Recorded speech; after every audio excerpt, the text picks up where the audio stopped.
બાવળાના ગાંગડ ગામમાં ગટરનું પાણી ઘરમાં ઘૂસ્યું છે તો પગીવાસ વિસ્તાર ખડકીવાસમાં ગટર ઉભરાતા ભર ઉનાળે ચોમાસા જેવી સ્થિતિ જોવા મળી રહી છે। ત્યારે છેલ્લા 3 મહિનાથી ગટરનું પાણી ઉભરાતા લોકો હેરાન પરેશાન થઈ રહ્યા છે। જ્યારે બાબતે સરપંચ કે તલાટી દ્વારા કોઈ ધ્યાન ન અપાતું હોય ત્યારે તેવા સ્થાનિક લોકો દ્વારા આક્ષેપ કરવામાં આવ્યા હતા। ત્યારે વહેલી તકે સમસ્યાનો ઉકેલ લાવવા માટે સ્થાનિક લોકો દ્વારા માંગ કરવામાં આવી છે।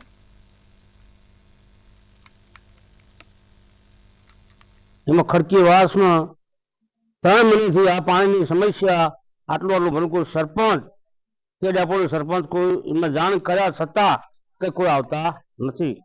સભ્ય ગોવિંદભાઈ મેરાભાઈ 5મા વોર્ડમાં બિચારા એ ઘણું કહેવા છે પણ છતાં કોઈ માન્ય રાખતા નથી। અને આ ગંદકીના કારણે અમારા બીમાર એક દવા હોત ઓફ થઈ ગયા આ ગંદકીના કારણે। અમારા પાણી ત્યાં ગંદકીનું રવાતું નહીં। અમારા ખાદ્યનું બધું ઓલું થાય છે। અમારે શું કરવાનું? અમારા પાણીનું ગંદકીનું વ્યવસ્થિત કરો।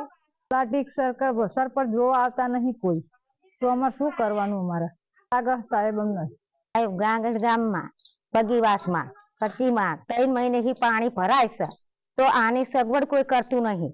તો અમે અમારું ખાવાનું અનાજ અને અમારું બધું ઘરમાં ભેજ લાગી ગયો તો અમે ક્યાં જવી?